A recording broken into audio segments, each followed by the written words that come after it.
I'm Ethan. I love muzzleloading. Today we're talking with Chris Supinger about his journey in muzzleloading and living history, but then also what he's doing to try to keep living history alive in his area, where the event that got him started has died out, and him and a group of locals are working hard to keep living history alive for the general public, to try to keep it going for a few generations. Do you have any questions or anything for me before we jump into it here? No, I'm more of a wing it type person. Okay. If I do get off track, just reach out and slap me. I'm more than happy with that. Well, I think by now people know the show kind of lives on getting off track, so I think that's good. Well, okay, that works. The sooner we get off the tracks, I think the better. I don't know. You're a young guy, so what, 94, 95 probably? I'm a young guy. Wow. Thank you. I read Actually, no, I first got interested back in the early 80s. Okay. I'm 61. I'm going to be 61 this year. So. Okay. What was it about the early 80s then that got you interested? Oh, basically, roundabout story. I was dating my wife at the time. Uh-huh. And the town she lived in had was starting a rendezvous. Okay. I don't know if you ever heard of it, the Heritage Festival. Okay. That's what everybody called it by. And we took a walk with her dog and ended up walking way further than we normally do. And I saw these teepees in the distance, and I'm like, well, what's that? And she goes, well, in the paper, they said they have an event. And I was like, well, you want to go to it? And she's like, sure. So we walk all the way back into town. I don't know, hour or so to get back, and jumped in the car, ran out, and started going to it every year, just showing up. About how old were you at that time? Oh, geez. I would have been 19. Okay. So I was a young fart at that point. I still had hair on my head. Just, that tells you something right there. Right. And she knew a lady used to be married to one of her uncles, who remarried another gentleman who was into it. What was his name? Jerry was his name. I can't remember his last one, but he told me, I was like, oh, this is cool. I'd like to do it. And he said, read The Frontiersman by Alan Eckert. Ooh, okay. And I did that. I've never been on drugs since, because I've never had enough money to do anything other than reenacting. And that got me started. Okay. And every time we'd go to the Heritage Festival, I'd go through the vendors' booths and, oh, shiny. Uh-huh. And I wanted to get started. And we started a family quite early. We got married. I was 20 when we got married. Had my daughter before we were 20. I was 21. Oh, wow. Wonderful. Yeah, it's been great. She still tolerates me. That says something. Hey, you done something right. Apparently, I think her mom did. I don't think I had anything to do with it. I think it was all her mom. Give credit where credit is due. That's right. That's right. And I would pick up small things here and there. And I picked up a pattern for a shirt. I made my first shirt. My wife taught me how to sew. She goes, I'm not doing this stuff for you. You can learn on your own. It's okay, that works. And made some pants and just kept working that way. And over the course of time, I also fell into storytelling. I'd go into the school, my daughter's class, and tell them stories, read books, just tell stories off the top of my head. The old Briar Rabbit stories, which are always a lot of fun. And started finding other folk tales. Well, people started saying, hey, how much do you charge? And I'm like, I can make money off this.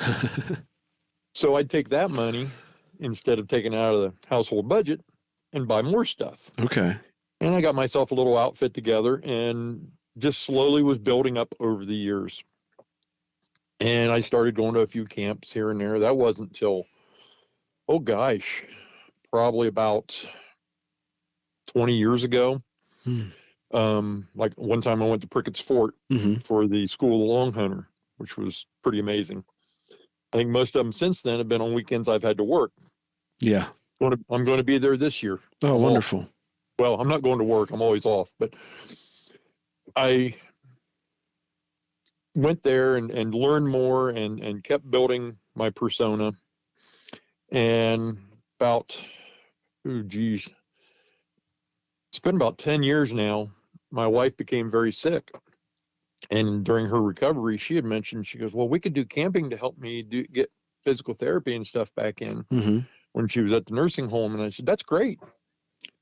So I knew I had to get stuff ready. So I really busted my rear end. I bought a tent, bought a fly, made a bunch of furniture. And her first year out of the nursing home area, we went, and I could tell she kind of enjoyed it, Mm-hmm. but not as much as I was. There's a balance she there. Tried. Yeah. Yeah, she tried. She's got some physical limitations, but other than that, it just didn't turn out to be her thing because she wanted to be a cook. Mm. And that's where Laura gets it, my daughter. Although at first she was like, "Oh, I don't want to cook, Dad. Everybody does that." And now, yeah, that's all she does. Yeah. Well, not all, but a lot of what she does. Yeah, and she's kind of leading the way in a lot of respects there, I think. Yeah, I love watching her grow. Watching her do her research. She just recently discovered, her and some friends went to Williamsburg last year, and she got pictures of an apron that actually had pockets sewn into it. Mm. I don't think I've ever seen her so excited before over an apron. Yeah. And she done some more research, found some more stuff, and made herself one just the other day. Oh, wonderful. I get home from work and she's like, "Look what I did." And I'm like, "That's great." And that's what I had hoped. My son, he's not into it. He likes World War II. Okay. That's his thing. Yeah. But she's into the same time frame as I am, so we kind of bond over that. And it's great to watch her do the research. She puts me to shame. She really does. I mean, I'll hear her talking to people at an event, and I'm like, "I didn't know that. Right. Why didn't you tell me that first?" But we have a good time. But yeah, it's the last 10 years I've really put my heart and soul into more of trying to be as accurate as possible. Yeah. But I'm sure some people wouldn't care for my form of accuracy. I try to be very hard on myself. I don't care what other people are doing. Hmm. I believe we have to be true to ourselves and what we want to portray, and try not to worry about others. I mean, if they ask, I hate that when someone says, "Is this accurate?" As far as I can tell, that looks accurate to me. Hmm. I know what mine is. I've done the research for mine. Right. I mean, I've done plenty of, "Ooh, shiny," and buy it. Yeah. And then, a few years later, "Hey, you want to buy something shiny?" I think we've all gone through that. Yes. Yes. And, well, like in 2004, when you did your camp down at Friendship. Yeah. Yeah. Which I must say was a highlight in my life. Wonderful. Thank you. It was awesome. You did one heck of a job on that. The learning aspect is what I really enjoyed, because you just flat out said, "Come as you are." Mm-hmm. Spend time with other like-minded people.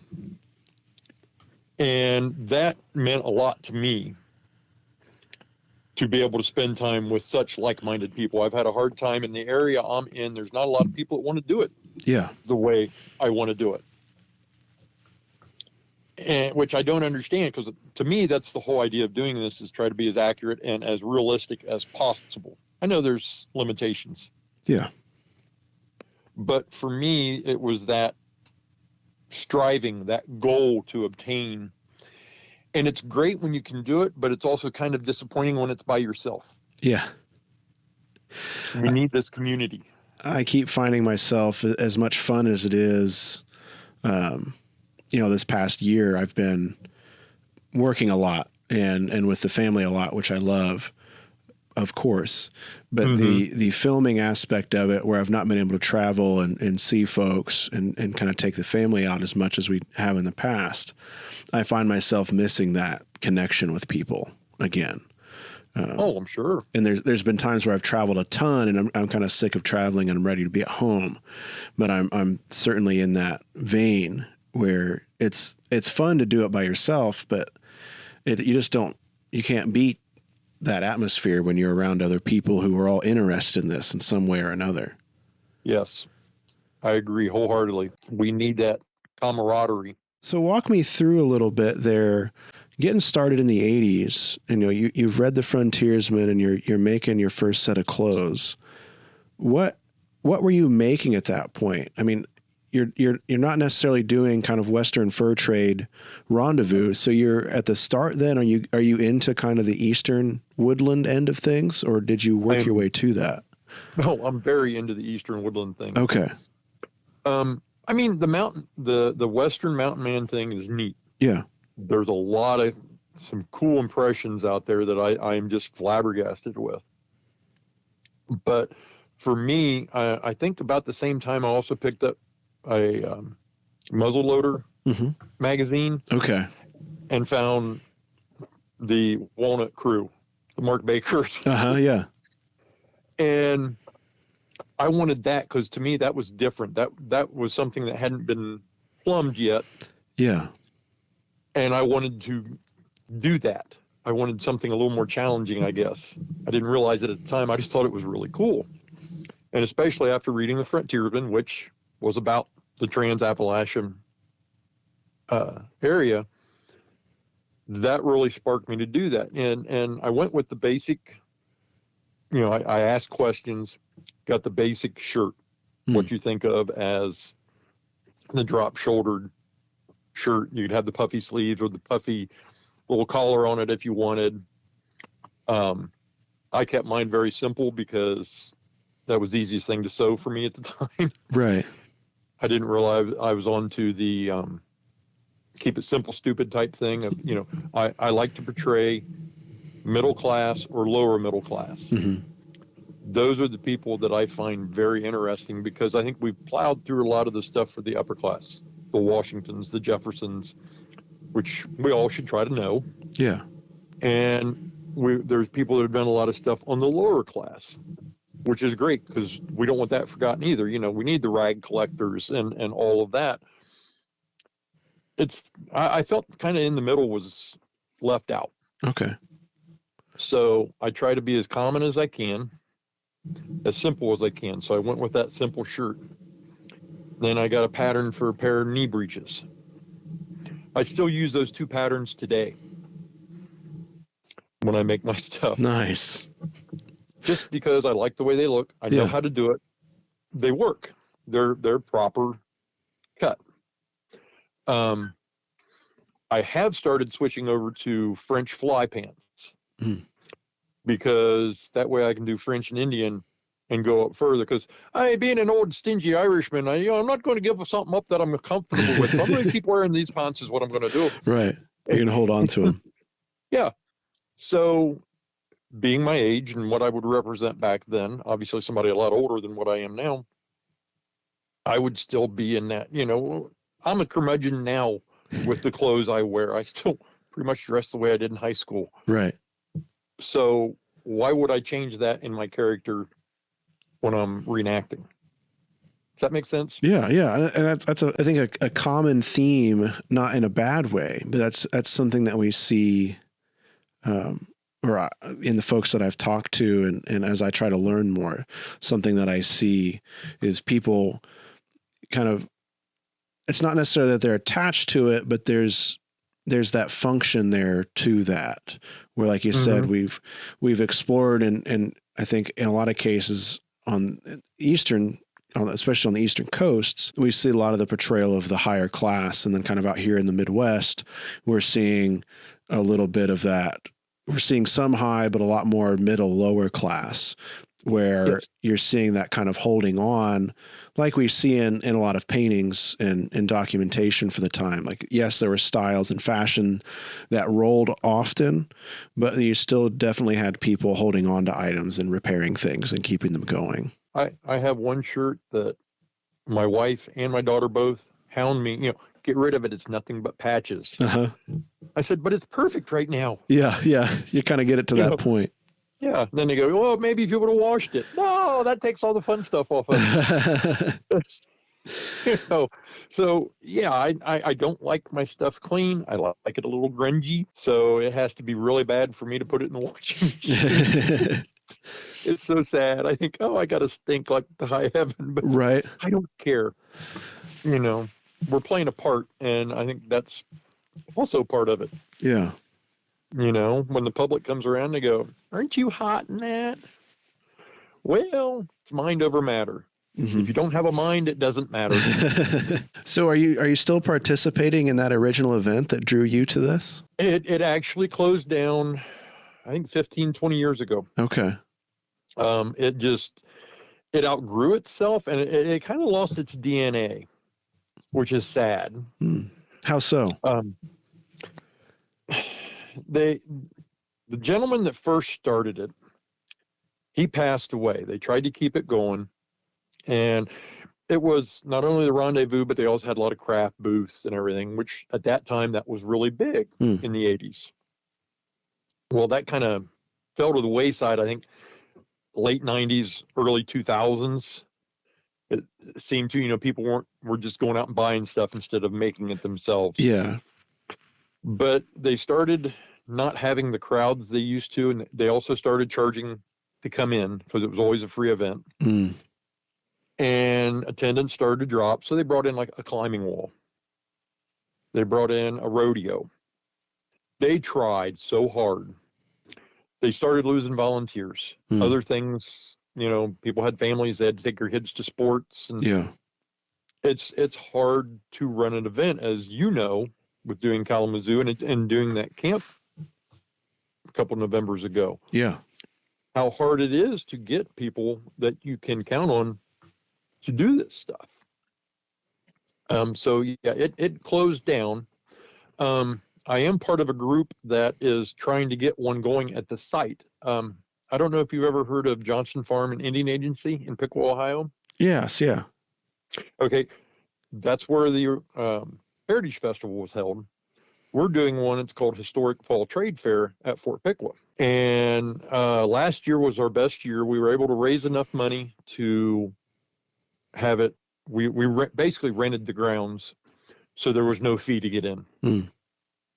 And the first day, we had more people in the first day than we had in the whole weekends we had before. Wonderful. So there's interest. And yes, it's growing. I hope. Yeah. We're trying. And it was great. We canceled Sunday because there was a storm that came through. I mean, it was like 60-mile-an-hour winds and driving rain. And Saturday night, we just said, this is too much canvas. Yep. So we closed it down. And a lot of our vendors and everything and campers that we had thanked us for that, because I'm sure you've dealt with wet canvas before, how much of a nightmare that can be. Yeah. We didn't feel that was fair for them because we wanted to stay open one more day. They're our bread and butter. We need to take care of them. So we do have that getting started again. This will be our 6th year. First couple of years, we tried it in July. Really dumb. Really, really dumb. Then when Schoenbrunn shut down, yeah, and we found out they weren't going to be reopening an event, we took that weekend, the 3rd weekend in October. Much nicer. Right. Much nicer. And so that's what we're doing now, is the 3rd weekend in October. We do not charge vendors. We do not charge campers. We just need paperwork filled out by them. And, we run them through our jury process. We are a juried event. And it can be rough to get enough people to get things done. So we're trying to get an event going there again. But yeah, the original one that I went to all those many moons ago is no more. What can you do, Well, I think you're doing what you can do. You're trying to get something started that, could provide the same opportunity for somebody today that festival did for you then. I hope so. That's the goal. Yeah. We've had it's really great when young kids come through and you can engage them. Some people say I'm a little out there when it comes to that. I'd have to say they're correct. How so? What do you mean by that? My character is Bartholomew McKenzie. He's better known as the Grumpy Irishman. And so I become the Grumpy Irishman. And I do rope making. Okay. I'm getting more into rope making, but I made a little rope machine, and I get the kids to make their own jump ropes and explain to them, okay, this is how it works. Yeah. And I try to do it in a way that they're enjoying themselves. I pick on them. I harass them. When they're done doing it, I try to make their parents make some, which is usually fun. Yeah. And when you reach a point in your character that you're comfortable not caring what anybody thinks about anything you do, that's the perfect time to Shanghai people. Okay. As they're walking by, I let very few people go by that I'm not harassing to come make a jump rope. Okay. I've had grandmas. I had one lady, she goes, well, I can't jump rope. I had my knee done. I said, oh, sure, lay it on the ground. Okay, now step over it. Okay, you jump the rope. You know, and it's things like that. When I was doing woodworking as my character, I had a sign that I spelled Irishman with a long S. And people would be staring at the sign trying to read it. You know, they're trying to say Irishman. And I'm like, hey, what's the matter? Are you illegitimate and you don't know how to read? And they'd kind of look at me and I said, that was 2 questions. And just stuff like that. Yeah. Whatever pops in my mind, which sometimes could be a little dangerous. Yeah, I'd say you're a very brave man for doing that today. It's how you present it, I think, more than anything. Yeah. Really quick sidebar here. I just want to say, if you're interested in what Chris is talking about here and the discussion that we're having and think you might want to get into living history, I encourage you to check out the Kalamazoo Living History Show coming up March 21st and 22nd of 2026. This will be the show's 50th year, and my wife and I are running this show. It's been a steadfast piece of the community for 50 years, and we're hoping to continue it into the future. It's an indoor show, but we have over 800 tables and over 200 vendors at the show. So it's a bit more of a shopping experience. There's some educational seminars going on through the show, and several of the folks that you read about and see in Muzzleloader magazine or read about on the forums or maybe even see on YouTube are there. And there's plenty of well-studied historians for you to talk to and interact with. So if you have questions about getting into living history or muzzleloading or anything that we discuss here on the podcast, it's a great place to go to kind of dig your feet in and get pointed to some other resources out there. You can find out more about the show at kalamazooshow.com. I did one time, somebody asked me to do it at Fair at New Boston. I did a faggot salesman. Okay. And that was interesting. Right. Because I had one guy come up to me and he's like, he was kind of picking on his daughter. He goes, yeah, ask him what it means. Ask him what it means. And I explained it to her. A faggot is a certain measurement of wood. Right. So many diameter, by how long, because of how they had to sell it to people in the city and how they, in order to get it grow fast enough, they were taking small twigs and selling those, half of one's a nick it. And when I got done, I looked at him and he went, oh, thank you.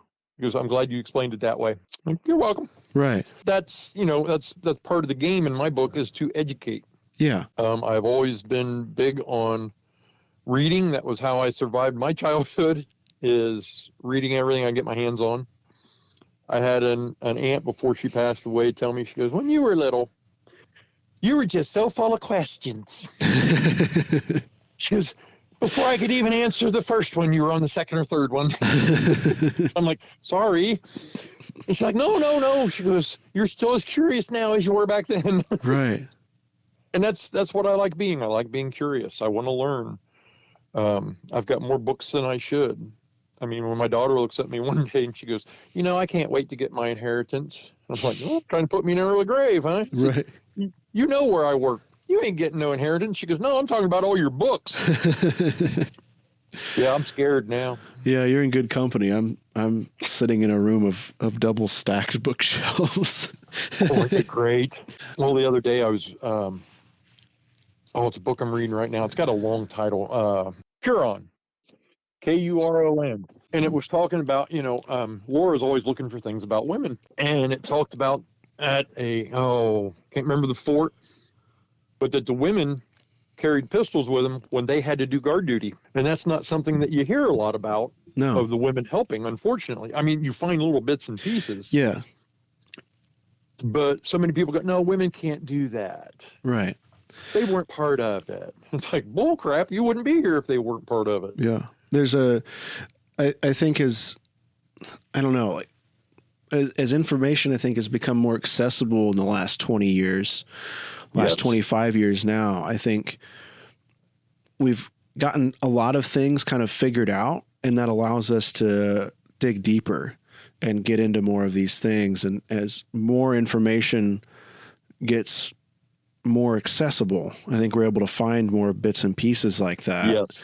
I mean, I love it when my Facebook feed is just full of researchers, both independent and otherwise, that are just like, here's I don't know, an Ethan level, something I can understand, dissertation with all these sources of a certain topic, and it's just neat to dig through and read that stuff in comparison to, and no offense by any means, because I still love that stuff, but in comparison to, Muzzleloader and the Mark Baker articles, I mean, both awesome and both incredible to have, but you're just seeing such a different kind of information now, and just such a much larger quantity. It's really interesting to see what it does to the community.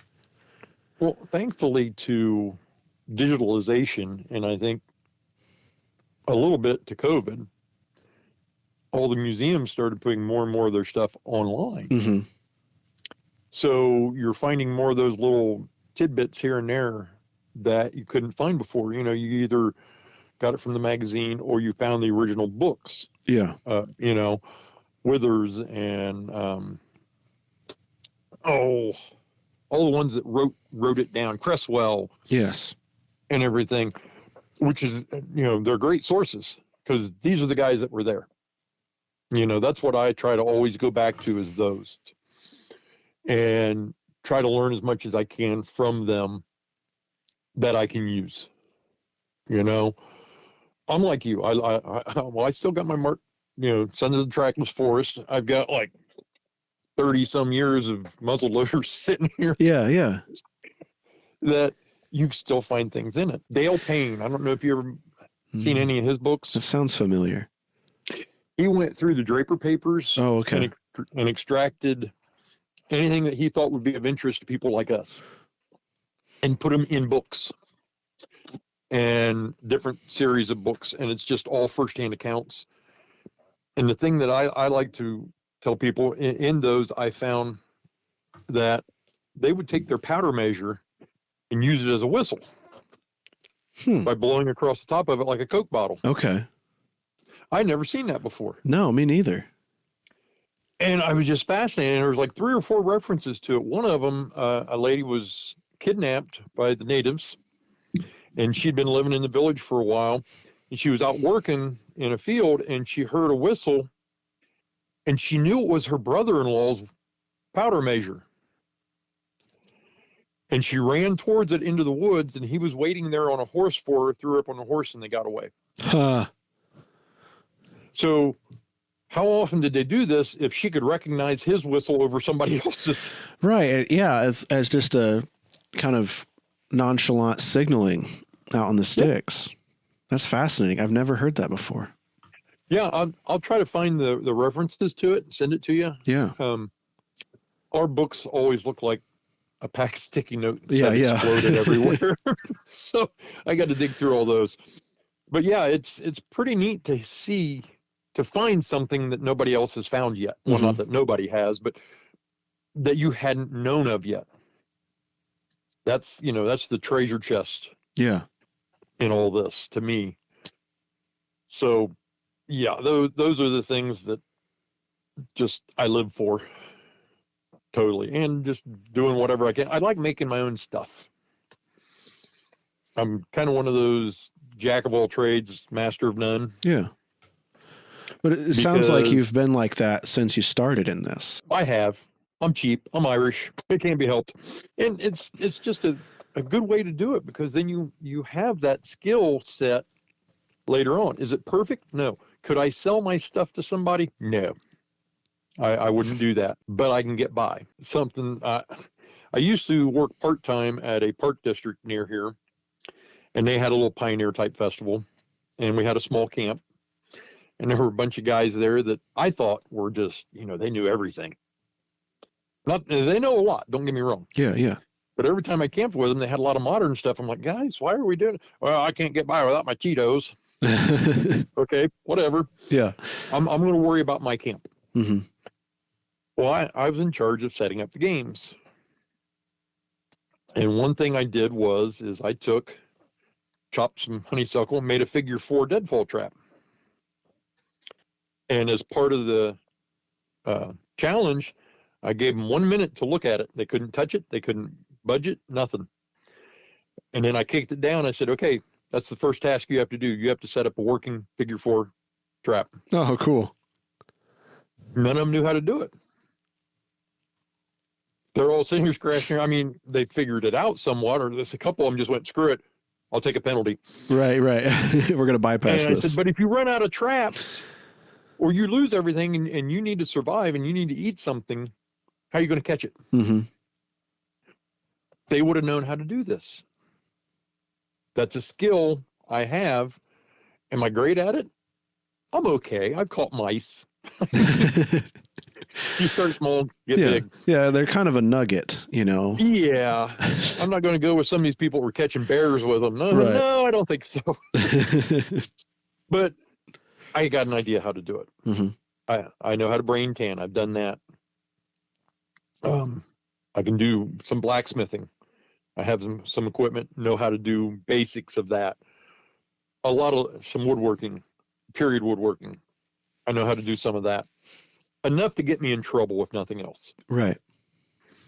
But to me, that's what we're missing, I think, in like a simple rendezvous is, yeah, it's great to set up camp and be with people and just camaraderie and all that.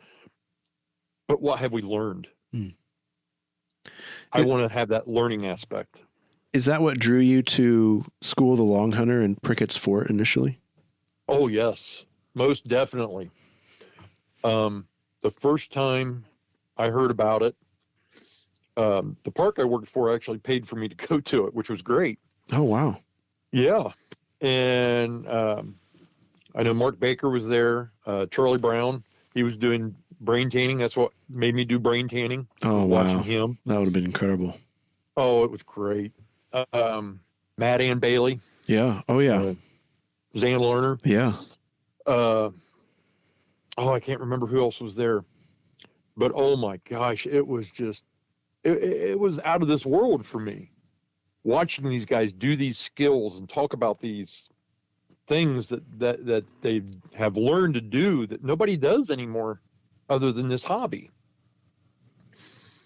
And it's sad because it's all pretty much common sense stuff to me. I mean, I've always been kind of a handyman. You know, let me try to fix it myself, and then we'll pay the guy more to fix it right. You know, Yeah. but at least let me try. Right. So my wife's just like, whatever. She's 40-some years. She's pretty cool. Right. Yeah. She knows when to pick her battles, we could say. Yeah, pretty much. I think I just wore her down and she's given up. It's just the way I see it. Right. But yeah, it's things we should. I mean, technology is great. I mean, otherwise we wouldn't be doing this right here. Yeah. Which is totally awesome to me. But at the same time, where's our basics? Where's our basic knowledge that these people had? You know, which I'm a big fan of Roy Underhill from the Woodwright Shop on PBS. Absolutely, yeah. I have all his books. And he describes different types of wood. And like he talks about, I believe it might be elm, that if you bore it out, bury it underground, run water through it, it's pipelines that last for centuries. Mm-hmm. If you cut an elm tree down and let it lay, within a year it's pretty much rotted away. Same tree, but you had to know which aspect you needed to use it for as to how to use it. Mm-hmm. I'm not sure if it's elm, but it was one of them, and it's like, okay, you bury wood, it should rot faster. No, this one lasted longer. It's just crazy. Right. Things like that they knew off the top of their head because that was their survival. I try to let people know at an event, you know, they were not uneducated. They were educated differently in a different school than what we are. And their technology was not primitive technology. That was the latest tech of the day. And I get these crazy looks from people of, I never thought of it that way. Because we're not taught that that's how it is. We're taught, oh, they're primitive. They don't know what they're doing. Oh, no, they knew exactly what they were doing. They were amazingly intelligent. It can seem primitive to today, looking back that far. Mm-hmm. But then that was as far as anybody had gotten. Yeah. And presumably, I mean, Atlantis could still be out there, and I'm not trying to knock anybody that's researching that, but I agree. And that's what I appreciate about the researchers and the living historians recreating the upper class end of it, showing how nice everything could have been at that time. You know, and like the garments and the architecture and the furniture and the cutlery. I mean, every aspect of it was done to such a high quality that I think even for me today, like, being lower middle class or wherever I'm at, you're not, I don't have these beautifully sculpted forks that we eat dinner with. It's a mishmashed amount that my wife and I have both had since college that we now our kids eat off of them. It's a totally different mindset. And I think that's part of what draws me to this. And it sounds like you too, is it's kind of a different way of thinking about things that kind of separates it from today, but there's some connections to it still. I've had people look at me and go, well, when the grid goes down, I'm coming to your house. And I said, okay, that's fine. Really? Yeah, I won't be there. And they're like, what do you mean? I said, why would I stay there when I know everybody's coming there? That's going to be yeah. Think about this, folks. They go, oh, I guess that's so. Yeah, that's kind of where I'm at. So on that note, why, and it's something I've talked with other, reenactors and living historians and muzzleloading enthusiasts, because I think we all run into it. But what do you think is why do you think there's an intersection of kind of the study and appreciation of history and historic skills and fears of an apocalyptic scenario? Like a muzzleloader is seen as this gun that can keep going, without primers and cartridges. Flint and steel can always start a fire. A lot of these skills, I'm interested in. It's something I've been studying, and I think there's some kind of video in there somewhere for me. But there's an intersection of this study and appreciation of history, but then also a sometimes mocking concern of almost end time level situation. And, what do you think on that? Why do you think that we'll call them the general public, that's the intersection instead of their ancestors lived through that time for them to be here today, for instance?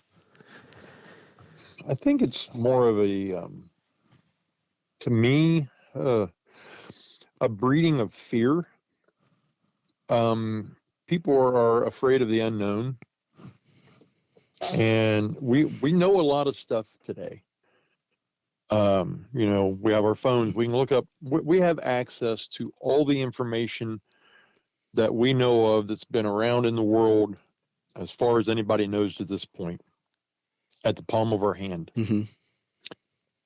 And so many people, instead of trying to broaden their horizons and learn some of that information, they would prefer to doom scroll. And so they end up, I think, building up this level of fear in themselves. And they realize, yeah, we have all this new stuff that we know how to do, that we're being taught in school, how to read and write, which is awesome, basic history and everything.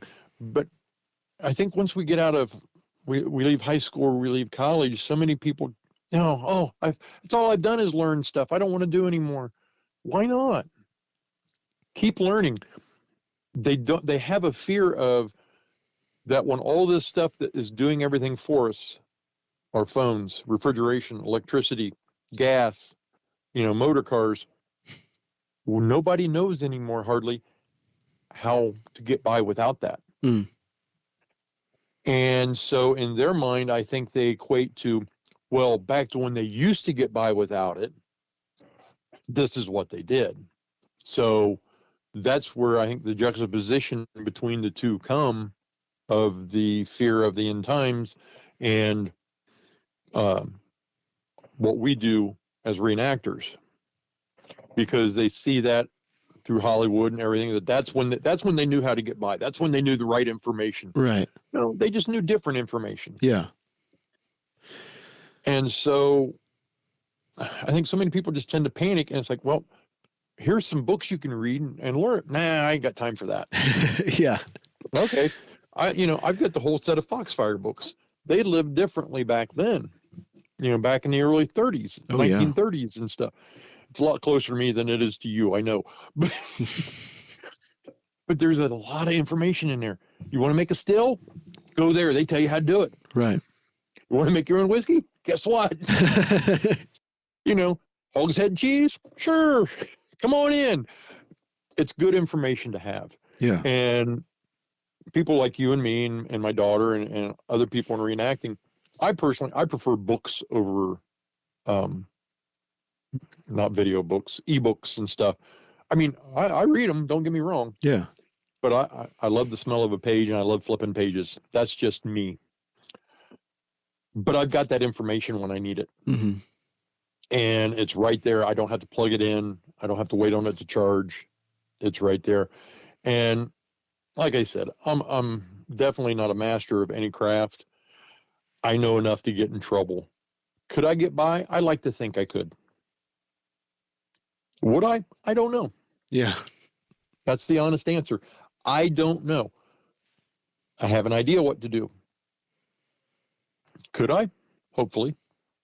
Hope I never have to find out. Right. That's kind of where I get with it. I'm getting older, and I've got 2 small children and a wife that, I want them to all be around, and I'm rather comfortable with the creature comforts that we have. Mm-hmm. And I think across the board, talking with folks that are somewhere in the community of living history and muzzleloading, like there's an appreciation for that printed word and for the resource, that there's the accessibility of that on the shelf, and it could be, a situation where you need to have that information to build a still or, purify water or something in a sense of urgency, but also on a random Wednesday night, and, you're scratching your head on how that was done, you can pull that off the shelf and it's there. Exactly.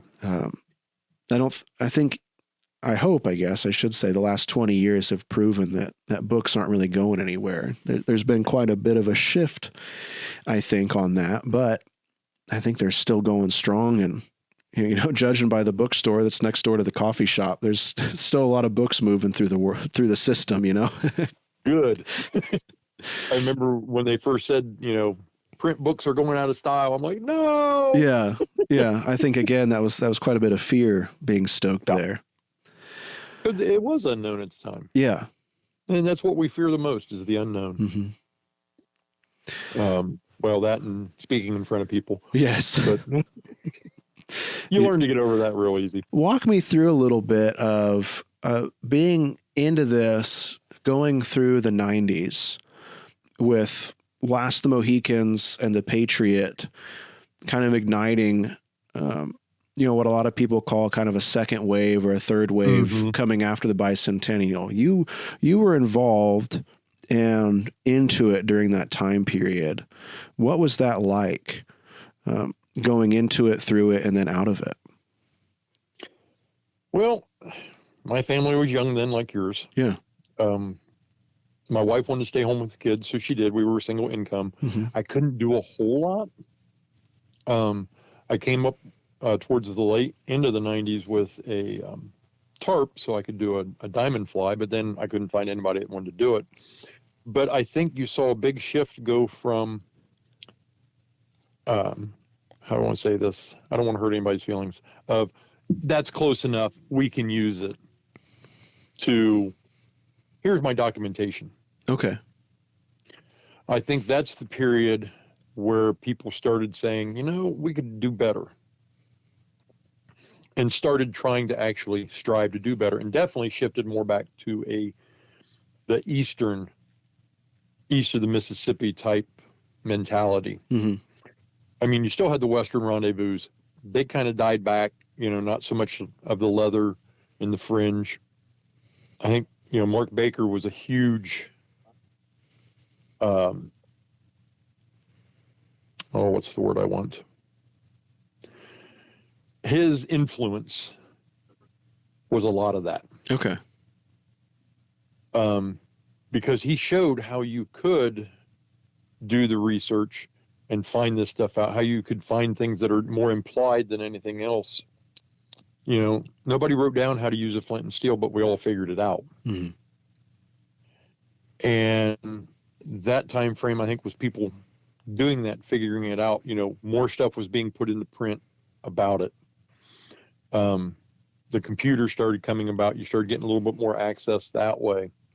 I think it was a renaissance in a way of going from just the cheeky, Charlton Heston Mountain Man movie to trying to be as accurate as we could. Mm-hmm. I think people were more willing. One thing, Mark Baker is great. I love his stuff. He's no more perfect than the rest of us. And this is my opinion on the whole folding skillet thing. Oh, okay. Yeah. That's a great one to bring up. That really stokes people. Yeah. I bought one, I did it, but I kept researching, and the more I researched, for me, the less evidence of it I found. So I quit carrying it, but that was my choice. Yeah. I would never sit here and tell someone, don't do that. That's up for them to decide and to find out. So things like that, at first, okay, Madison Grant's book, he shows it, he talks about it. Mark went with that. That's great. Well, then we learned later on I remember being around the late 90s and being on forums and stuff, people talking about it. And I'm thinking, wow, these guys are making sense. And I thought, okay, I got rid of it. Well, then last year when Laura went to Williamsburg, they have a hinged fry pan there. So she wrote the curators and they sent her to this person and to that person. They said what they know of the one that they have, it's definitely 18th century blacksmithing that was done on it. But they don't have the provenance of where it originally came from. I think I remember her posting that online. Yes. I think I remember reading about her kind of journey there to try to dig to the bottom of that. Yeah. And I mean, she did too. She goes, okay, this person didn't know, so I got to write this person. I got to. Yeah. Well, then write them, and she did. It's still up in the air. But for me, I'm not confident enough to carry it. That's what I think came out of the 90s, was learning to be comfortable with, okay, I bought this. You know what? It no longer works. I can't prove it anymore. It's that gray area. Now I know it's this or that. I'm not going to carry that anymore. It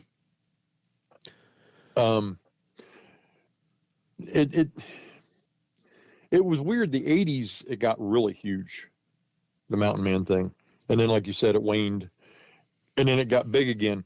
I couldn't get out as much as I wanted to during the 90s with just work and family and sports for the kids and this and that. It was hard. My wife has been very patient with me. I don't get out as much as I'd like to. Yeah. I don't know that any of us do. No. Well, with Laura being on the road now more with her business, that makes it a little harder on me. I want to be close to home for my wife if she needs something. Absolutely. So that's why I'm really excited about this year's Brickett's Fort School of the Long Hunter. Yeah. But anyway, the 90s, it was definitely an interesting growing time. I grew a lot in the 90s with what I was doing. Because I started out with the belt that was like 4 inches wide with a giant iron buckle. And things like that. The mini Tonkas that I started out with that were calf-high boots. It's like, oh, geez, I used to wear that. But it's It was part of that sad. learning progression. It is. You know, you don't know what you don't know. Like, I think you talked earlier on about the kind of ooh shiny phase, you know, where Mm-hmm. you're working, you can't get out as much as you want. And so you're kind of scratching the itch by acquiring things here and there. And for me, at least, especially as I started to work on my own and had expendable income and was starting to dig into this more, I think as a beginner, you try to find those allegories of what you use today and try to find the 18th century version of that. And I think maybe as you grow in it, you realize there's not necessarily an 18th century version of this, and I'm not going to die not having it. Right. You know, this is for lack of a better term, almost a modern comfort item that just doesn't necessarily exist then, and things were done differently. Like I think the skillet is a great one because I think everybody has gone through it and everybody's kind of arrived at their own conclusion at it. But I most recently have just been going out with a kettle, you know, just a trade kettle. And it doesn't change a whole lot for me cooking in just that kettle versus a skillet in a kettle or a skillet in a cup. Except for in the morning, because I can't cook my food and my coffee because I need the kettle for the amount of coffee that I want in the morning.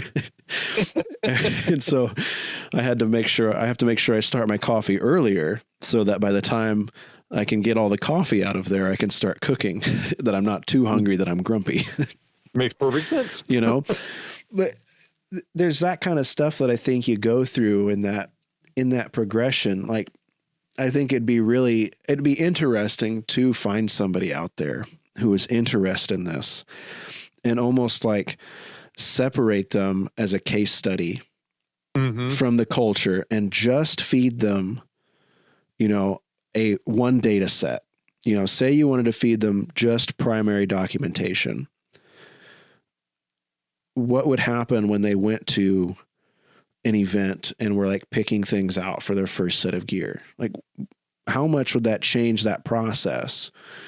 Or is this just a natural process that we go through no matter the community, no matter the hobby, that your excitement gets the better of you and you're just an acquisition, you know, before you learn? Maybe that's too much into it and too much into the psychology of it, but I'm always fielding questions about, you know, is this good? Is this right? Should I do this or should I do that? You know, and I don't want to be in a position where I'm making that call for somebody. Exactly. But I'm interested in that process for people because you went through it in the 80s. I went through it in the, you know, late 90s, early 2000s, and people today are going through it in 2020, in the 2020s, and then, you know, I know guys were doing it in the 60s and the 50s, and it's a constant. Why is it a constant? Well, because I like to say there's so much history, they squeeze in what little they can at school and hope for the best. Right. And when you get interested in a certain era, there's not enough being taught in the school for that era. You're hungrier for it. Yes. There's not enough nutrition there for you. Exactly. Whenever somebody comes to me and says, how do you get started? I said, well, first of all, what interests you? Don't spend anything right off the bat.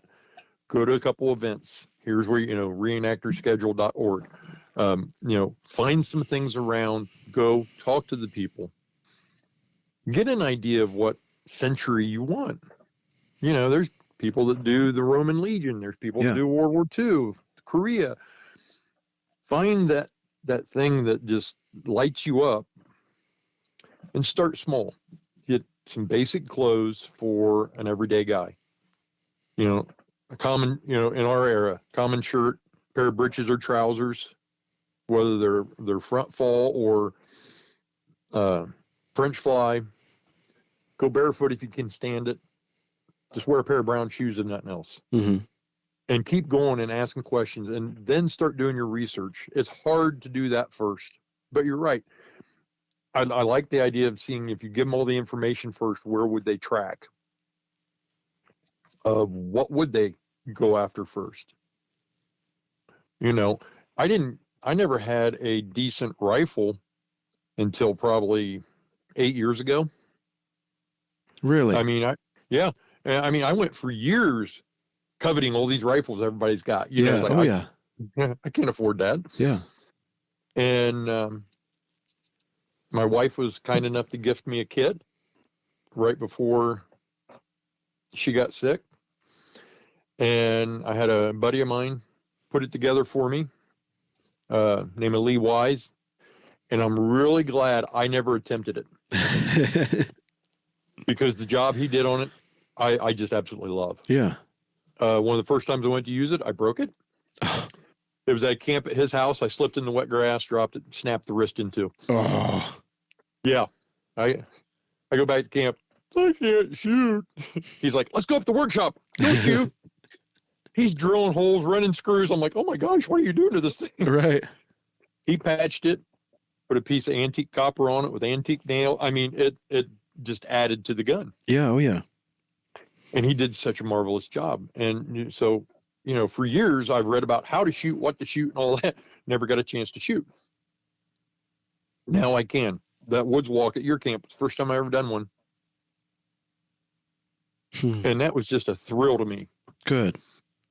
So, yeah, it's hard to be patient when you want to get passionate about something. And I tell people, try to be patient. If not, buy something small, flint and steel. Yeah. Go practice with that. Start doing your research. Here's a list of books. I carry a list on my phone. Here's a list, you know, go get this one. That'll help you. And I want to save money. You know, there's a lot of people out there selling used clothes that you can go get some used stuff fairly cheap. Oh, yeah. Compared to brand new. Yeah.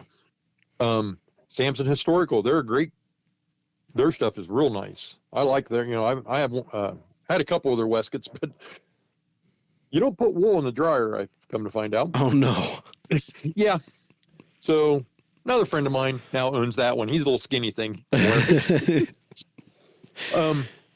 So, you know, things like that, you know, start small. You know, a camp is a big purchase. Make sure you know what you want before you spend that big money. Yeah. Same with a rifle. Know what you want. I'm easy. Everything I do is simple as possible. You know, I don't need anything fancy. So, you know, and I think that puts a lot of people off when they start looking at things that, you know, and if you have anybody going, oh, buy this gun, it's, you know, it's a $6,000-$7,000 gun. You're starting a family or whatever, that's out of reach. Yeah. Oh, yeah. For a lot of us. And so we need to be, I think, a little more patient with the new people coming in and try to be a little more understanding of where they're coming from. Because we were all there once too, you know, I really want to do this. Yeah. Can I afford it? So, yeah, I try to get them to do research, you know, buy a few little things, but get an idea of what you're really looking at, focus a little more, get within like 20 years or so what you want, and go from there. That's my spiel on it anyway. Yeah. I appreciate you sharing that. What do you... It's not much. Oh, no. You're too modest. What, kind of on that note then, what do you carry, you know, say you're going out for a couple days for an event, you know, you don't need to worry about anything. Everything at home's taken care of. What are you, can you give us a quick rundown of what you're packing in for an event where, you know, you're trying to be immersed in the 18th century and exist there? What does that look like for you? Usually way too much. And every time I do something, I try to cut back. Okay. But I still end up seeming to take too much, and which totally baffles me to no end. I'll usually carry, I have a, not a haversack, knapsack. Oh, I couldn't tell you the size on it. But in that, I usually have down in the bottom a emergency fire kit, a spare flint, steel, A lot of tinder, stuff for a bird's nest, some fat wood, bundled up in a heavily waxed bag down in the bottom. I have a bag of food. It's usually a wallet that I carry. It's all dried stuff. I have some native corn I grew. I have some beef jerky I made, some dried vegetables, a little bit of dried fruit, some maple sugar, a little bit of coffee sometimes. And then I'm trying to think what else I have in there. Apparently a lot, because it's always packed full, it seems. But now I can't remember it now that you asked me. It's horrible. It happens. If I have room in there, I might put an extra shirt depending on what the weather's going to be. Okay. I usually roll the extra clothes up in my blanket and tarp, spare moccasins, which just so I can dry out my shoe packs. That's tied on the bottom. Blanket's tied on top. See, I think I carry way too much food because I'm seeing this thing in my mind as being full when I know it. There's more in there than that, but what it is, I can't remember. Mm-hmm. I carry, I think, a wooden noggin in there. I have a little pot that I carry that I made from a copper flower pot. Okay, cool. But that strap's on the outside. I got a bag built for that because I didn't want that in the pack because I figured it would bang around. Yeah. I think I do keep some silverware in there, some period correct silverware. Boy, I'm just going brain dead on this, but there's that, which, like I said, is way too much. And then there's I wear my rifleman's knife. I have a tomahawk I got from Simeon, England. A couple leather canteens that I made. Well, dog chewed up one of them, but I have another one. I've got that I carry, my rifle, my shot bag. Oh, I keep some extra lead and stuff in my toolkit for my rifle in my pack. That's what it was. Okay. I was forgetting. Bag of balls, usual accoutrements like that. Compass. Well, one thing I carry also, or I wear, I should say, so I always have it with me, is my fire kit's on my belt. I have a split belly pouch. And I wear that on my belt, so it's tied to me at all times. Okay. That way I'm never without it, hopefully. I still have the spare, but say I have to leave my knapsack behind, I can still make fire. So I always make sure I have that. And, of course, my rifle. I wear a whistle I made out of antler. Mainly just for safety reasons. Because they say when you're hiking, always carry a whistle. If you get lost or hurt, 3 blast on the whistle lets people know. You can whistle a lot longer with that than you can yell. Right. So that's a safety thing for me. And I had this great skinny deer tine that had a little bump on the side. I kept seeing as the man in the moon. Uh-huh. And so I carved the bottom of it down so it looks like a little man on the moon that I'm wearing. It's actually a whistle, all made out of antler. And I like it a lot. I'm proud of it. That's great. But it's I've always got that with me also, just in case, you know, because I know how I am. If somebody's going to fall down a cliff, it'd probably be me. I'm good at those things. What can I say? Gravity loves me. That's right. So that's the bulk of what I carry. Like I said, I try to go with mostly dried foods because they're lighter. I try to always pack less, but I end up taking too much. But yeah, that's the bulk of it. I mean, the blanket, I carry a big blanket. Mm-hmm. It's a little over king size. I got it from Bear Den Handwovens. Okay. She made it for me. I ordered it off of her. It's based on a Dutch blanket from the 1600s. Ooh, wow. I picked the colors, but she did the striping pattern. And it's a nice, heavy wool blanket. And I went with that because it fits me. I'm a big guy. I hate losing blankets in the middle of the night. That just drives me nuts. Yeah. So this I can wrap up in, and I stay wrapped up in it because I'm 5'19", so you know I'm up there, and it helps to have a bigger blanket. Mm-hmm. You know, If it's going to be cold out, I have another wool blanket I use as a match coat. And that's the bulk of what I carry with me. I try to keep it as simple as possible. Now, if we're going to an event where like Laura's selling or whatever, we set up a whole bunch of canvas and all that. It's because she needs the help. Right. So that's kind of a different ball game when you're setting up in that capacity. If it's just a trek for me, yeah, I try to go as light as absolutely possible. One of these days, I'm hoping to find that balance to where I'm not carrying so much that I'm bogged down by it. Yeah. Because I tend to do that. I think a lot of us do. We come from that mindset of, got to make sure I have enough to eat. Yeah. I look down and I see my stomach and I say, I've got plenty for a week or two. Yeah. I'm not going to starve, but I can't get out of that. Oh, I might need that. I might need that. It's a tough thing to overcome. And these guys back then, they just did it naturally. They did it so much. They knew I only need this much for so many days. Right. You read about them marching all day on a handful of parched corn. And it's like, holy cow. Yeah, these guys were tough. They weren't necessarily happy about that, but they could do it. Exactly. I've had people go, what do you do when it gets cold out? How do you keep from getting cold when you do this? See, I got to get cold. I said, you know what? Yes, you do. You plan on being cold. Yeah. Then any amount of warmth you have is a plus. Yeah. And it's fun to watch people process that and realize what you're talking about. Oh, okay, I guess that does make sense. Well, it happens every now and then. Yeah, so I equate that a little bit to sleep. It's not comfortable. Right. It's not my bed at home, but having two small children, any amount of sleep is the gift. That's the nice thing to have.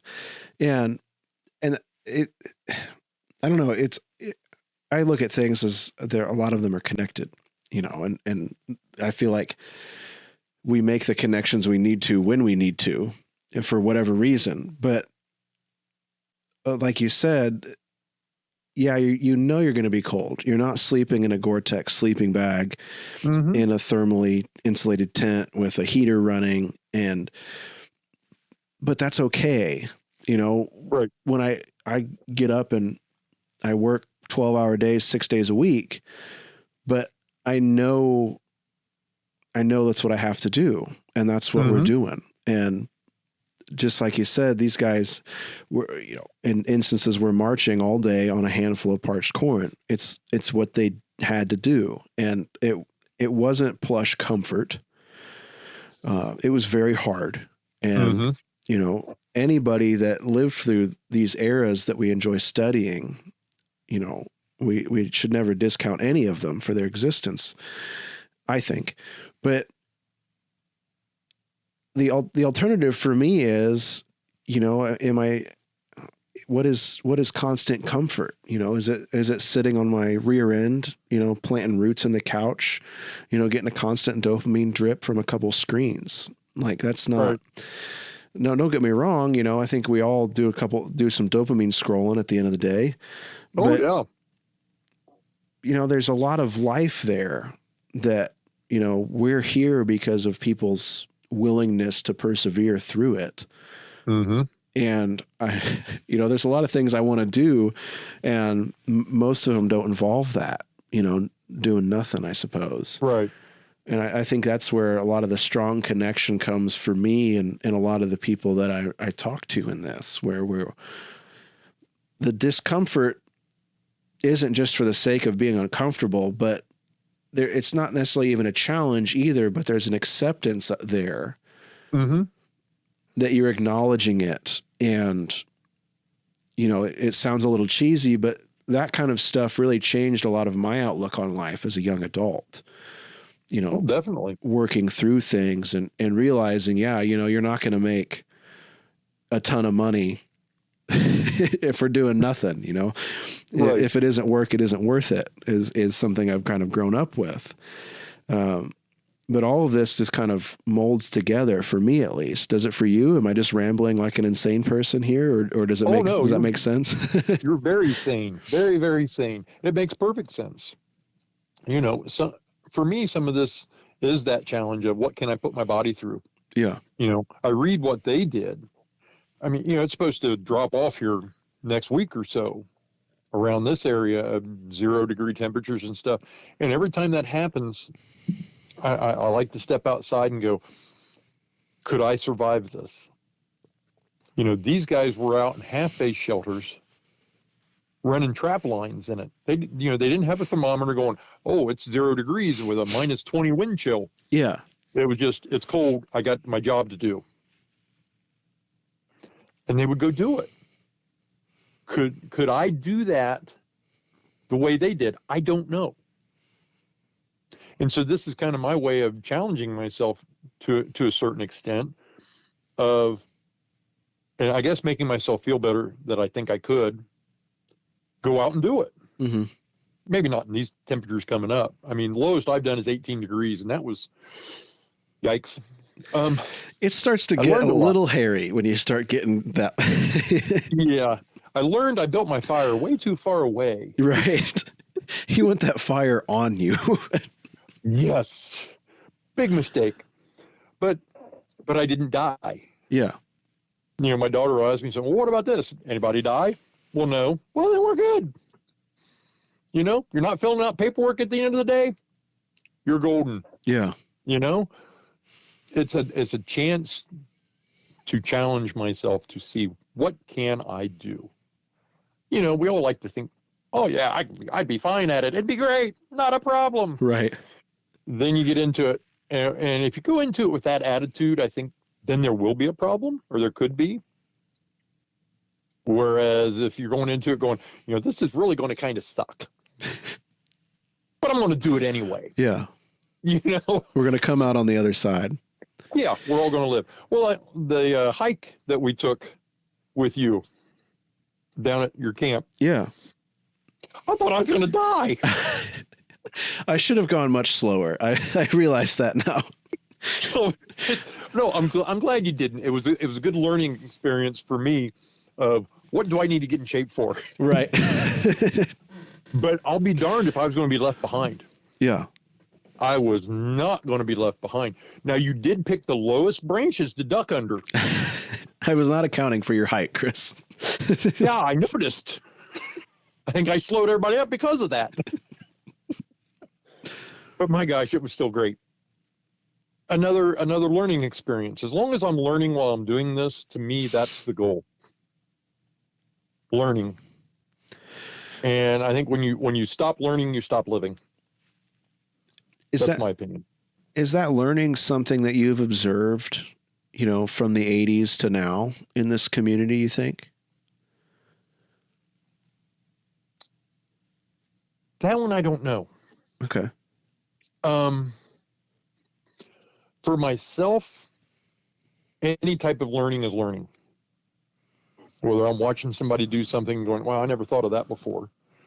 Or if I find something in documentation of, oh, I didn't think about that. Or if I just keep screwing something up and finally get it right, oh, that's how you do it. Even our mistakes are learning. Mm-hmm. And I think nowadays that's not as acceptable as it should be. Everybody thinks, well, look how easy it is on the internet. Mm. Well, yeah, how many times do those people do it?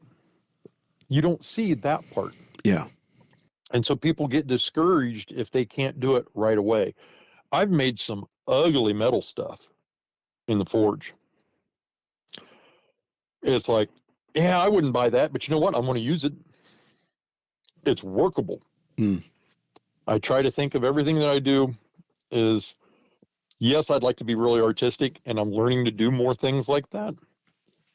But it's not going to be like these guys that are doing it for a living.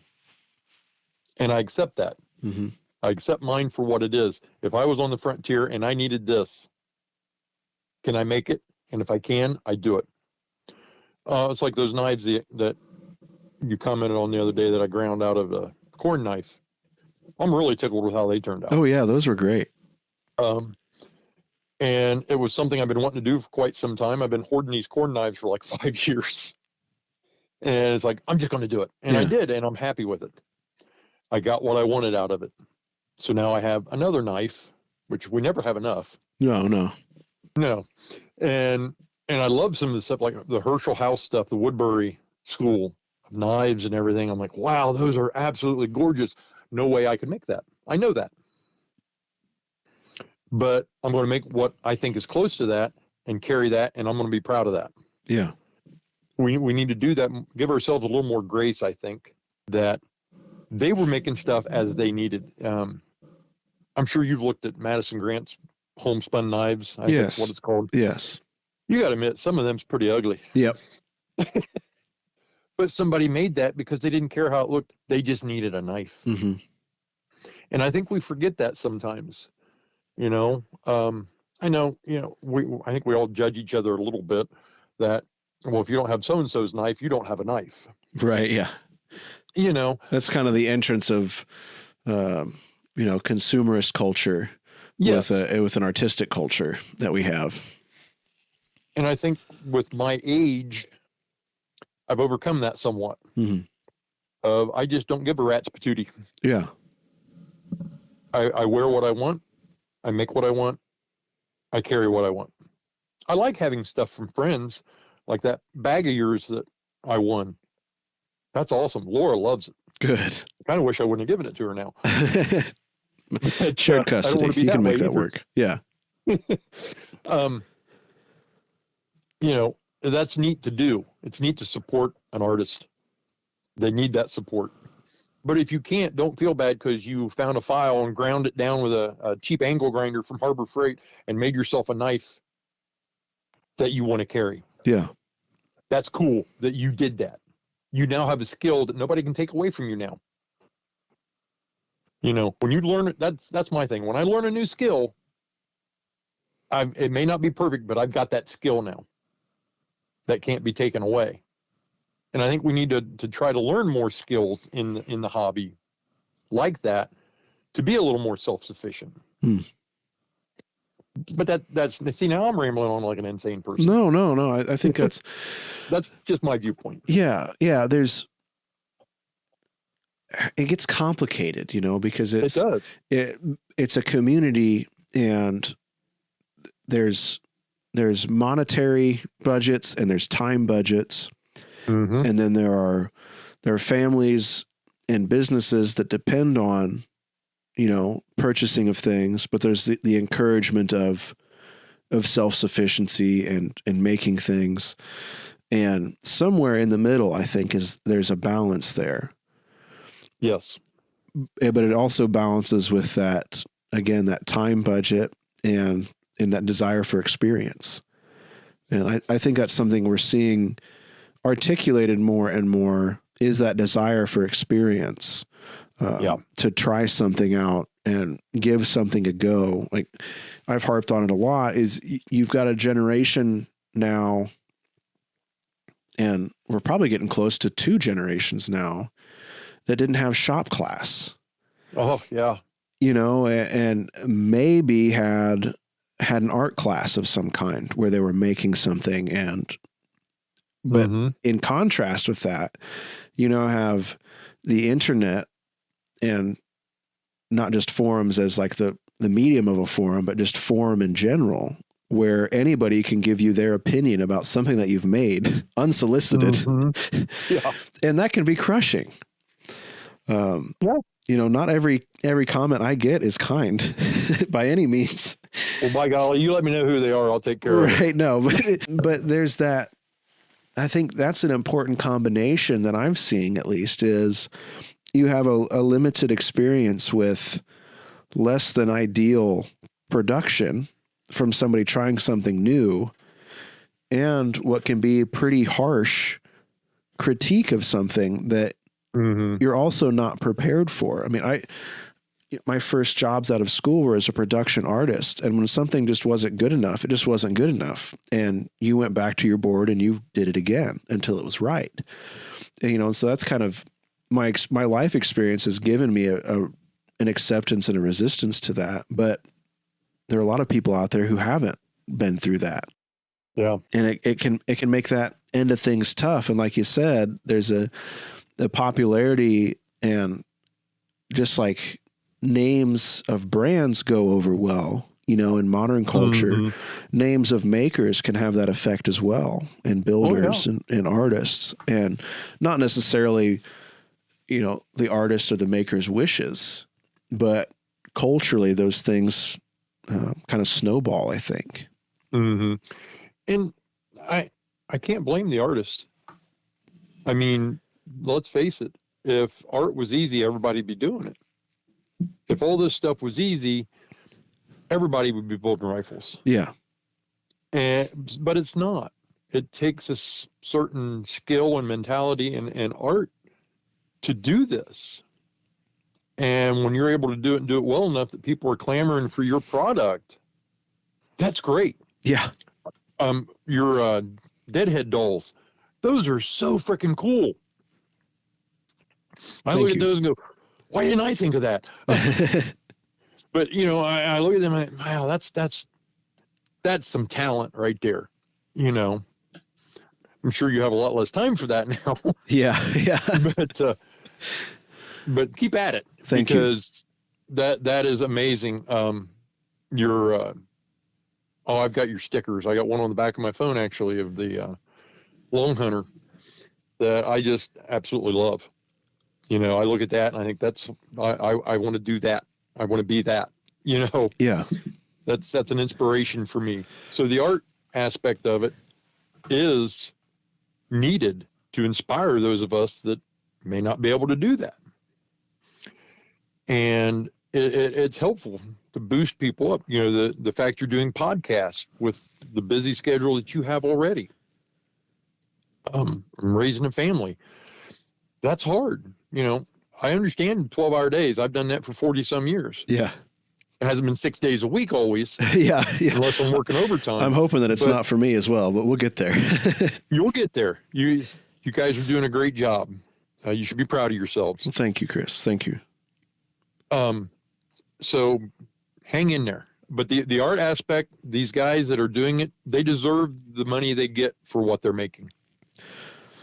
It's just, I think sometimes there are some people that kind of laud it over a beginner's head that he can't afford something like that, or she can't afford something like that. And I think we need to be a little more careful sometimes with that. Yeah. I've seen some people say some things online. I'm like, back off. They're doing fine. Yeah. Try to help, not hinder. That's the big thing, because it's already, we're already losing people. People are passing away. For some reason, it doesn't seem as exciting to people as we find it. Yeah. And which I don't understand. Like you said earlier, Last Mohicans, that was awesome. Patriot, I've never watched all of it. I'm not a fan of Hollywood. Right. And so I get told to shut up and leave the room a lot. I try to be quiet, but as you can tell, it's hard for me to do. And so, I pick apart Last Mohicans now, and now Laura does it, and she goes, Dad, I hate you. Why do you do this to me? I'm just saying. Right. But I like it when they get it as close to right as they can. But yeah, we need to support people as much as we can, but we also need to not pick on people if they can't. Yeah. I've dealt with some people like that, and it just frustrates me to no end. And I try to shut up about it, but like I said, it bugs me. So well, that's my gripe. Well, on that note, Chris, is kind of the last question I have for you here. If somebody's listening to this and it's kind of maybe it's their first one, or they're thinking about getting into this, and they're just kind of a general newcomer to this, what kind of advice would you have for them? Looking at this as going to this year, we've got the semi quincentennial coming. Glad you can say that. Yeah, it takes me a few tries. There's a lot happening, and I think it's a good time for somebody getting into this, but it can be overwhelming too. I can see that very much so. Try to go slow. Be thoughtful in what you're attempting to do. Because, we can always resell something, but why make that mistake if we don't have to begin with? Try to be patient and do your research. Get things narrowed down as much as you can. This is a great year to go to events because there's going to be more of them, and talk to the people. I had one young man come up to me and goes, "Oh, I like the military. I want to do that." I said, "Are you prepared to spend a lot of money?" Because every unit has their own coat. They have their own lapels. They have their own buttons. And, oh, really? It's not all the same. No, it's not like today. It's not all one uniform. So you got to be careful. And certain groups demand certain things because that's their group.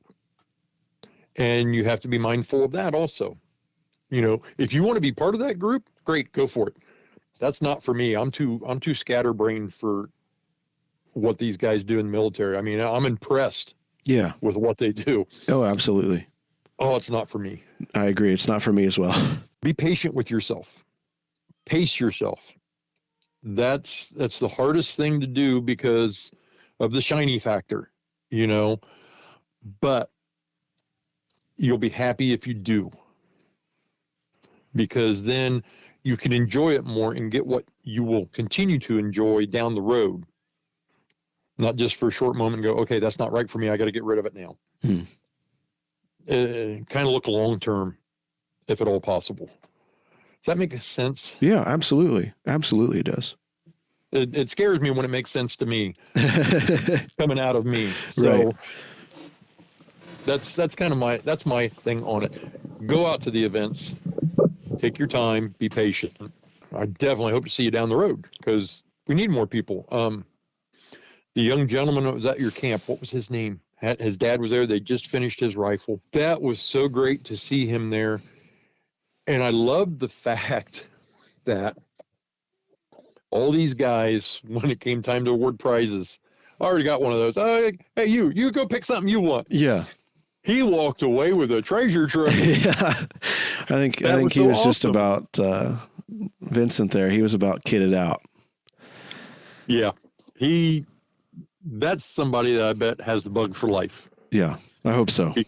Because the community that you created there was conducive to that. It was conducive to helping whoever with whatever. And that's what it needs to be. I mean, the reenacting community is the most awesome group of people I've ever met in my life. I mean, I see people let their kids run all over camp. Nobody cares because everybody's keeping an eye on them out the corner of their eye. There's a lot of public there, but you're still watching the camp kids, making sure everything's okay. Everybody's leaving them alone. They're having a good time. There's that camaraderie. Everybody works together to make this happen. And that is the safest place I think you can ever be with your kids is in a reenactment camp, because everybody's along the same mindset as what you probably are. Yeah. And they're going to want to take care of you and your kids and your family and make sure you've got plenty of food, plenty to eat, whatever. I mean, I'll tell you right now, if you're at a camp with my daughter somewhere and you're hungry, come on over. Right. You're not going away hungry. No, if you do, it's your own fault. And that's what she loves about it. Yeah. She gets that from her mama. She's the same way. So we're there to help. We're there to offer advice if you want it, or just to sit and sit around a fire at night and stare at the flames and nobody says anything. It's still a great time. Yeah. Yeah. Those quiet moments can be the best sometimes. Oh, yes, definitely. Definitely. Is there anything that you'd like to promote, Chris, or give a shout out to or make mention of? When's the event this year? Tell us about your daughter's business, Oh, okay. Well, don't give her free advertising. I'm not going to argue. Good. I'm the not so silent partner sometimes. Usually it's shut up, Dad. My daughter's business is Shamrock and Thistle, and she does 18th century foodstuffs and proprietary teas. And basically what that is, she has gone back through cookbooks from 1800 and before, sometimes after 1800 a little bit, has taken recipes from original cookbooks, figured out measurements, because a lot of these things are, butter the size of a walnut. Okay, what kind of walnut? English walnut, black walnut. The walnuts back then that weren't as big, the walnuts now that are, she had to figure all that out. She packages up all the dry ingredients. All you have to add a lot of times is any liquids, eggs, meats, and you have a meal from the 1700s that is original to that time frame. And I'm amazed with what she's done with it. She's found all these handwritten cookbooks from Scotland that she is getting stuff, downloading offline and getting recipes out of. The proprietary tea, she has developed all the flavors herself out of different things. She has one that uses spice bush berries, which is a native plant to the Midwest that is really pretty tasty. Little berries. They're kind of like a spicy nutmeg, if you will. She also does talks on the culture of the women back then. She is so well versed in what it was like for women back then, and she feels it's unfair that we do in this hobby tend to frame it more towards the male side. It's just how it started out, and that's what we've done. She has found so much that women were doing back then that's just, I'm flabbergasted by, like, they did that? Yep, here's where I found it, Dad. Here's what. So she does talks. She does cooking demonstrations. She does cooking classes. Johnston Farm has a Christmas dinner every year where she feeds 100 people. It's 4 groups of 25. She cooks everything over the fire. They get served as if it's 1812. Oh, wow. A meal from then. Yeah. She's done it for the last 3 years, and she hasn't repeated anything yet. Oh, my gosh. That's a feat. Yeah, she's a psycho. To watch her go through recipes and figure this stuff out, I didn't know it. Scalloped potatoes. Do you know why they're called scalloped potatoes? Mm-mm. Because they served them in the shell of a scallop. It was basically mashed potatoes put in a scallop shell. Huh. That's where we get scalloped potatoes from. The more you know. Yeah, exactly. She makes these little potato balls. She's coming up with a recipe to sell of those that they're like little deep fried. They're like 18th century tater tots. Huh. Oh, they're really good. That's she fed us awesome. corn fritters last night that were just like totally awesome. Boy, it sounds so 18th century. Totally awesome. Groovy, dude. So that's her business that she's doing, which is great, and it's I think it's starting to really take off. So, and I'm really proud of her. Don't tell her I said that, but I won't. Nobody will hear this. No, I got to keep her thinking I'm just angry all the time. We have that type of relationship. I've tried to sell her many times, but the times I have, they've always brought her back, so they pay me to take her back. Right. Good money right there. So she's doing that, and I think she'd be thrilled if you would have her on sometime. Absolutely. We'll make that happen. Then there's our event, which is the Historic Fall Trade Fair at Fort Piqua at Johnson Farm and Indian Agency. I believe we are on reenactingschedule.org. If not, you can go to our Facebook page, which, she's going to shoot me. I can never remember the address. Just look up Historic Fall Trade Fair at Fort Piqua. It'll probably take you to the Johnson Farm site, which is also a good way to get to us also. If you would like to come camp, like I said, it's free. We provide firewood. We provide ice. Saturday night, we have a huge meal. Everybody brings a covered dish. She cooks all the meat. We get that donated. Last year, she did a turkey and like 3 pork shoulders, plus like 5 or 6 side dishes. Oof. Yeah. She got way more energy than I do. It's on the site. They have a museum, which will be open and free to go through. The house will be giving tours is Colonel John Johnston, who was actually the Indian factor at Fort Wayne. Hmm. He was actually a pallbearer in George Washington's funeral. Oh, wow. We don't know how he was connected to it. You know, usually you can find a lot of stuff in letters about that, but he was trusted enough. He was put in that position to do that. He was Indian agent in this area for a long time. He wanted to be a gentleman farmer, worked for a while. He had like 13 kids, something like that. Oh my gosh. Yeah. But it's, you know, he'd come home every now and then from doing his government work. And when he'd leave, by the time he'd come back, he had another kid. Right. He did that for a long time. His wife was named Rachel. Their house is all redone. They just did a huge refurbishing of it. Has the original fireplace manels back in it now. It's a beautiful house, absolutely beautiful. They have a spring house. The spring has been running since he's been there. The natives didn't even know how long it had been pouring out of this hill, and it's still coming strong. Huh. So they're doing more and more events there now. I know Laura's doing a knitting. They're doing a knitting thing in September.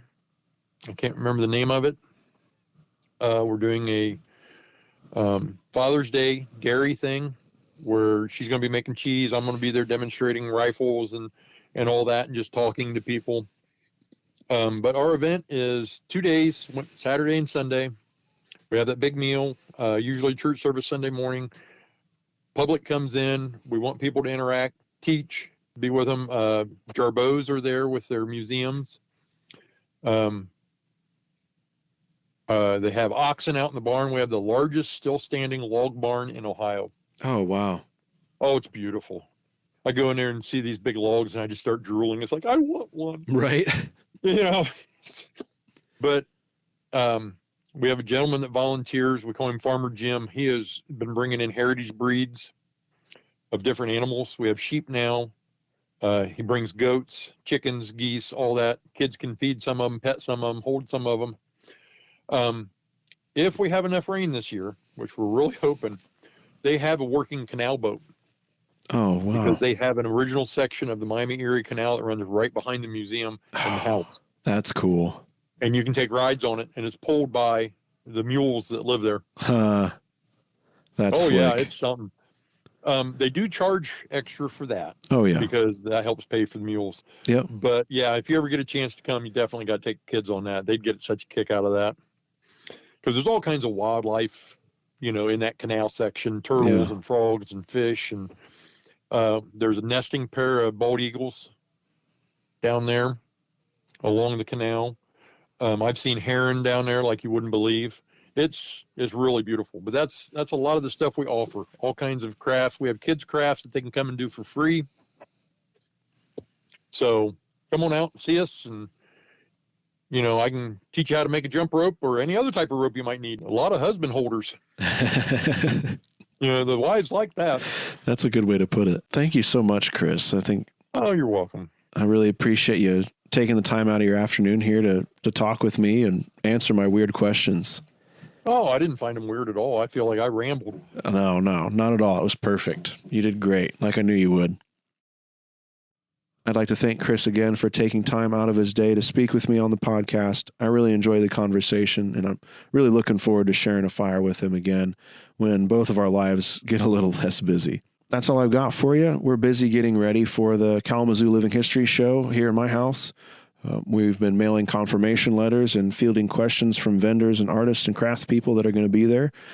As of recording, the show is filling up fast. You can find out more information at kalamazooshow.com.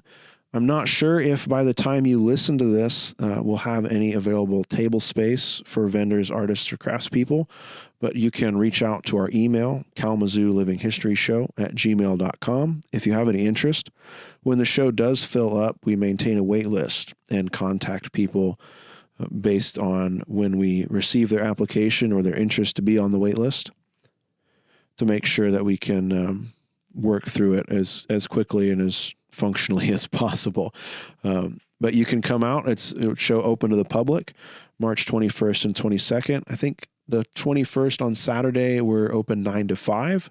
And then Sunday, we're open 9 to 4. And the show has always had strict rules on closing up early, and we're going to continue that. So even if you can only get it in Sunday afternoon, if that's the only availability you have, you can be rest assured that everybody's still going to be there, and we're going to still have a thriving show at that time of day. So that's my spiel. I'm sorry to rub that in your face, especially if you're such a great distance that it's not economic for you to attend the show. But we're really excited to be leading this show, and we're trying to do our best by all the people that are counting on us to keep the show going. So I hope to see you there. If you're there, look me up. I'll be running around, fielding questions and taking care of business. So once again, I'm Ethan. I love muzzleloading. Thank you so much for listening. We'll catch you next time.